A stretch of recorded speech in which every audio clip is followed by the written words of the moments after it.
an engine of war. Long before Pearl Harbor, the American railroads, ever conscious of the gathering clouds of conflict, worked out a plan of unified and immediate action should this nation be forced to accept the challenge of aggression. To their everlasting credit, this careful planning was not to be in vain, for suddenly the infamous blow was struck. And overnight, engines of peace and progress were transformed into engines of war in a conflict unparalleled in the annals of human history.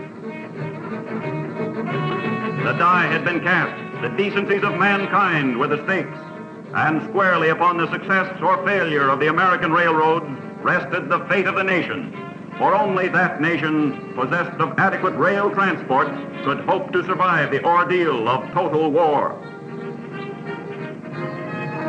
But did this nation possess adequate transport facilities?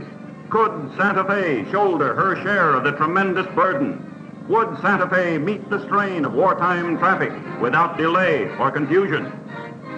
Well, as man can best be judged by worth of deed, let us look at the record.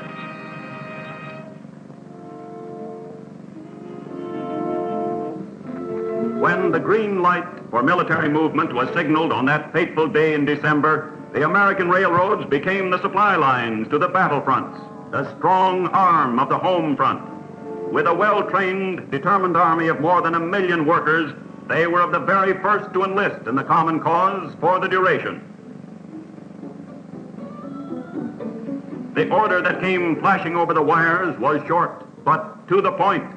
Move all available equipment to military bases without delay.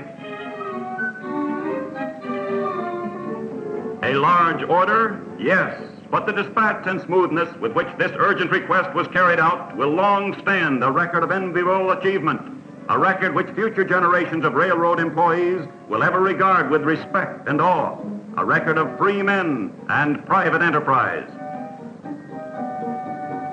For without seriously disrupting existing schedules, long lines of baggage cars, sleeping cars, box cars, and coaches were assembled and rushed to widely separated military bases. Every available crew was mustered, engineers, firemen, brakemen, men who willingly returned to work 2, in many instances 3 and 4 shifts, without thought of personal well-being. There was a job to be done, a job that had to be done, a job that would be done.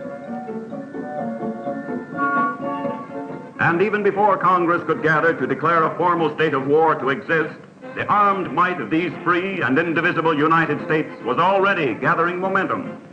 Rail equipment was backed onto sidings, awaiting only the signal from inspecting officers to receive their urgent cargoes, to get started rolling in the greatest mass movement of troops and equipment in the history of this or any nation.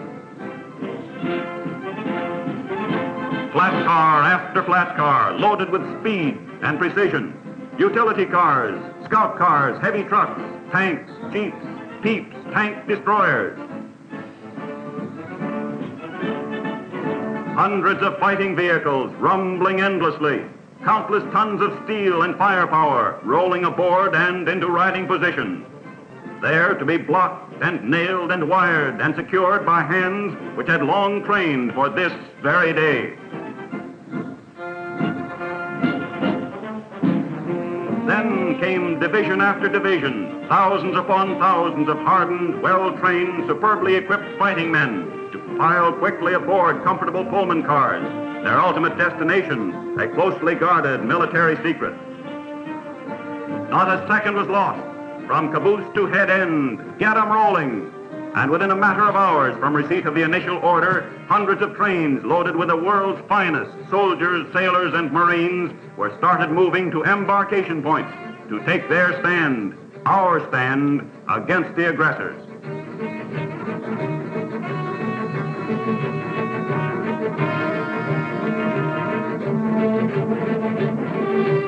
Would the American railroads meet the strain of wartime traffic without delay or confusion? Railroad men know their jobs. They know those jobs well. In the first months of this globe-encircling conflict, they moved more men and more equipment and with greater speed and efficiency than during the entire span of World War I.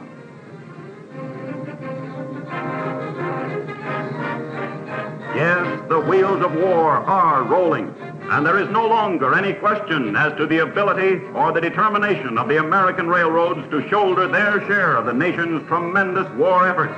Their achievements furnish the unalterable proof.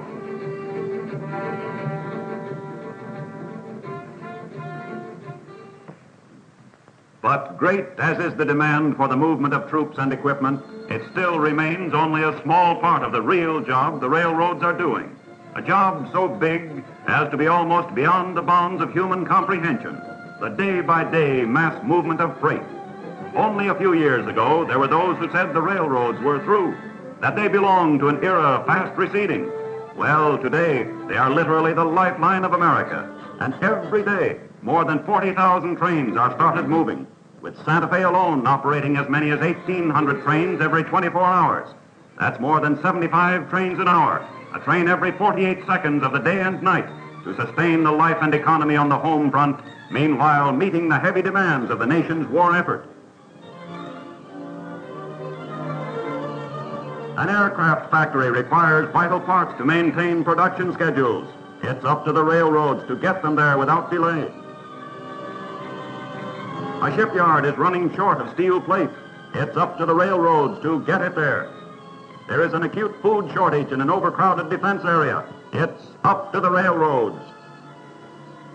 Are the nation's railroads getting their cargoes through on time?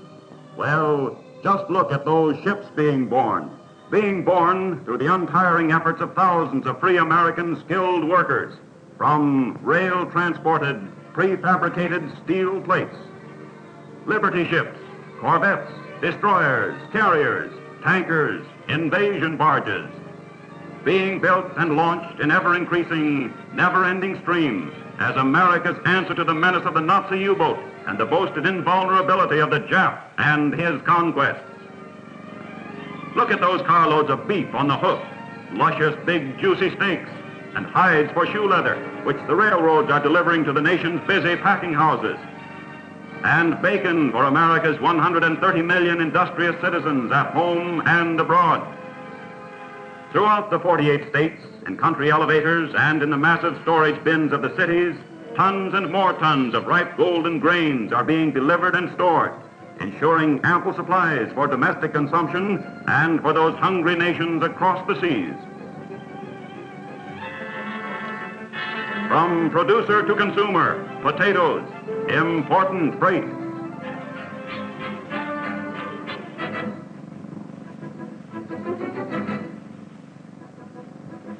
From the warm belts of the Pacific Slope, vitamin-rich citrus, delivered to the nation's breakfast table.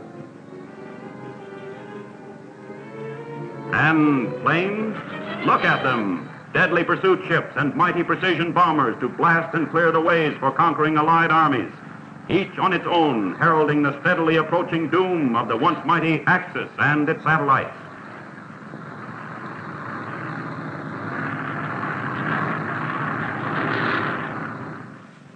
Yes, the American railroads are getting the freight through, and not only are they getting them through, by their unstinting efforts, they are actually helping to build the ships and planes and tanks and jeeps, are helping make the shells and the munitions to feed into hungry guns just as surely as though they were standing working on the production lines.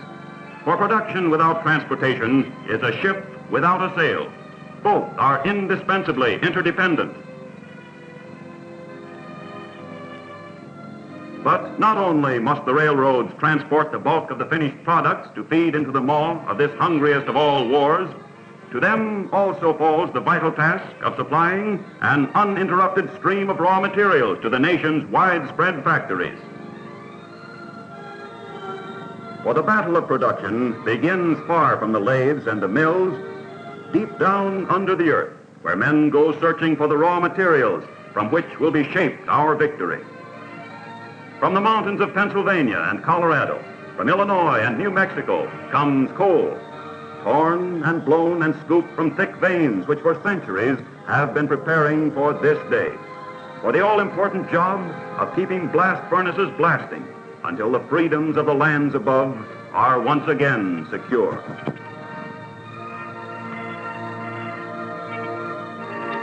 From the vast reservoirs of Oklahoma, Texas, and the great Southwest, oil, the black gold of mobility and striking power, without which the battles on far-flung invasion fronts, as well as the economy of the home front, would but despair and die.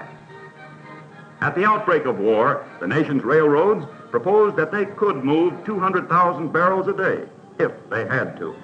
At that time, this was regarded as being hardly more than a daydream. But this was not the first proposal the railroads were to make, and to make good. Not only have loadings passed the 200,000 barrel a day figure, but at one crucial point, the railroads, proving they could meet any emergency, transported 1 million barrels a day.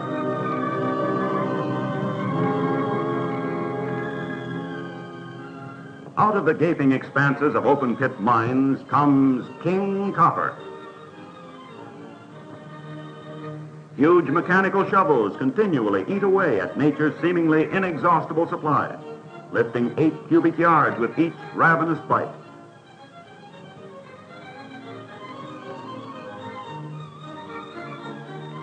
Then it's up to the railroads to get it moving to the smelters, where man again bests nature to extract the golden metal from the rich ore.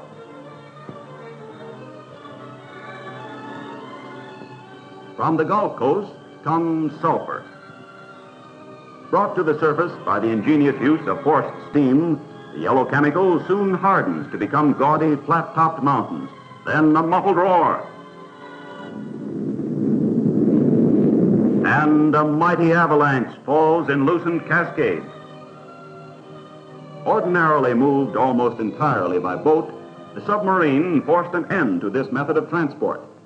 It was up to the railroads to supply an additional 20,000 cars if this essential of gunpowder was to be delivered to the nation's munitions makers. Well, the cars were found. The munitions makers are being supplied. From New Mexico, potash, another essential of gunpowder and vital ingredient of numberless other products. Rendered from its prehistoric manufacturing plant far below the surface by methods closely akin to the mining of coal, the chunk potash is run to the head of shafts by miniature railroads, there to be raised and ground and extracted before being force-loaded into waiting boxcars which will transport the crimson chemical to the corners of the nation. And on, from the vast virgin forest of America, logs, and then finished lumber. From Oklahoma and the endless acreage of Texas, cotton. Yes, all the way down to scrap, with the railroads transporting the bulk of the nation's pile and at the same time contributing a large percentage of the total tonnage. And not only must the railroads deliver all of these essentials to the nation's factories without delay, they must get them all there at the right time. But all of this vast and steadily increasing traffic burden is not being handled without difficulties. In addition to the shortage of trained manpower, there is an even more acute shortage of equipment, without which this mighty stream of produce and products would lose momentum. With factories which formerly manufactured rails and equipment now geared to the production of weapons of war, it is no longer a question of will it run. Today, the nation's railroads have only one slogan: if it's got wheels, get it rolling. Before the war, it was customary to run old equipment onto dead tracks, there to be stored for use at some future date. Well, that future date is now, and dead tracks no longer have lines of rolling stock standing idle. Only by calling all usable equipment back into service can the job be done. Locomotives are high on the premium list, and no matter their condition, nothing is impossible. Look at this old slobber bucket, number 3723. She's just another of many locomotives which shop foremen and dismantlers daily start on the road to recovery. But where once there were ample supplies of new parts, Today, nothing is being wasted or discarded.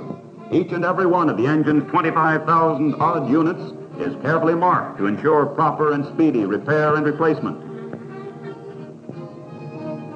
Then, each of the various parts is inspected and sent to the shops where machines and the skill of experienced workmen do the impossible, cutting, grinding, reshaping, and rebuilding each worn unit back to unbelievable newness and efficiency.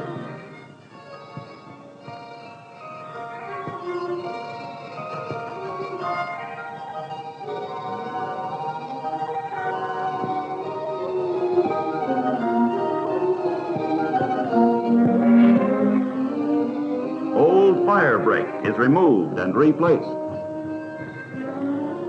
Acetylene torches cut away and repair all flaws inside the huge boilers. Piston housings are rebored to ensure driving power once the locomotive returns to the rails.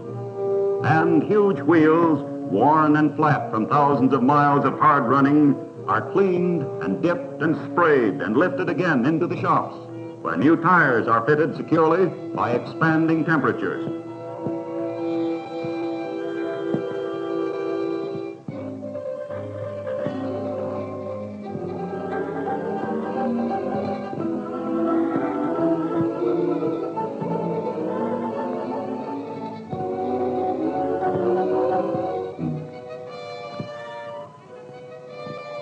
Yes, and on throughout the length and breadth of teeming Santa Fe shops, from Cleburne to Topeka to Richmond, from Albuquerque to San Bernardino and Chicago.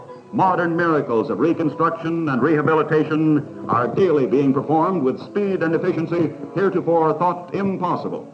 Not only returning to the road equipment which was not too long ago regarded as being irretrievable, but also keeping all other equipment in perfect running condition for the performance of the given task.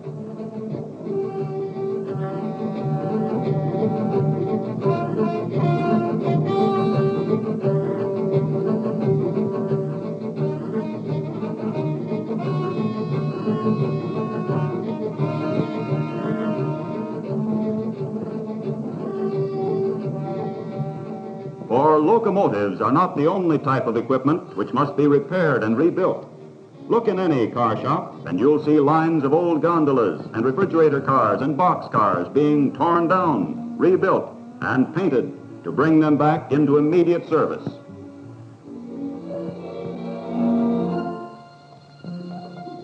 Look into any foundry where rumbling machines respond to the skilled will of their operators, ever hammering, ever cutting, ever shaping old parts to new, and then melting down what remains to pour and mold again.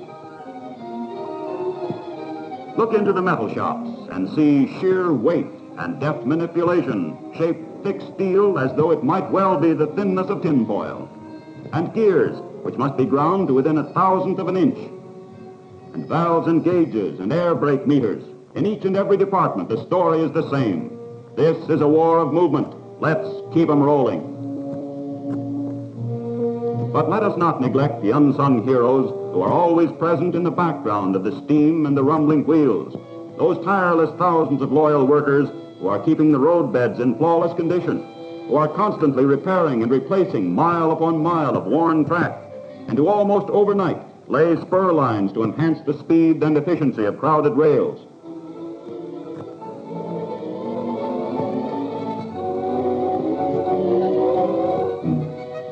Give credit to the tower men who direct the constant flow of heavy traffic, to the bridge crews who daily construct and repair important spans over deep and yawning defiles, to the conductors for their patience and ingenuity, to the local station agent whose day is endless,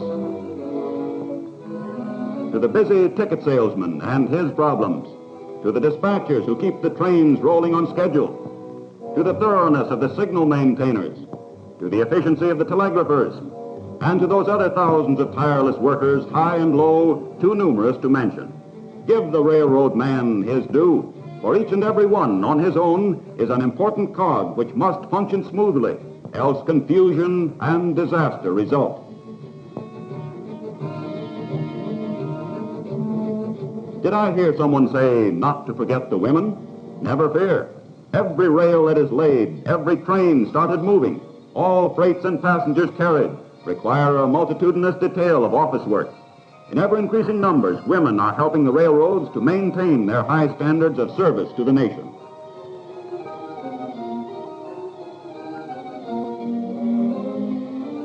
But don't think that the only jobs women are performing are behind office desks. With thousands of rail employees going into the armed forces, women readily volunteered for heavier duties in the shops. They're holding down man-sized jobs and handling those jobs with comparable skill.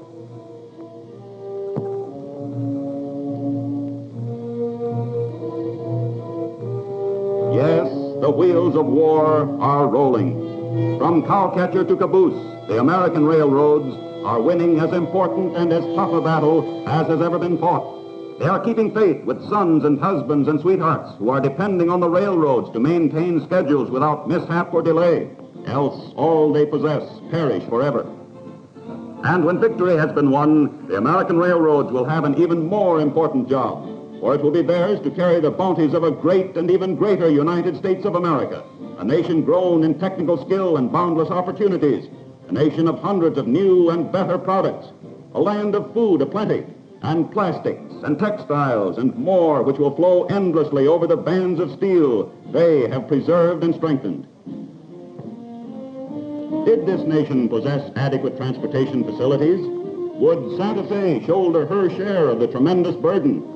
Well, if ever anyone could take justifiable pride in contribution to the peace and decencies of mankind, it is the men and the wheels of the American railroads. It is the wheels and the men of Santa Fe. Let them face the sun and hold their heads ever high, for theirs is a glorious achievement.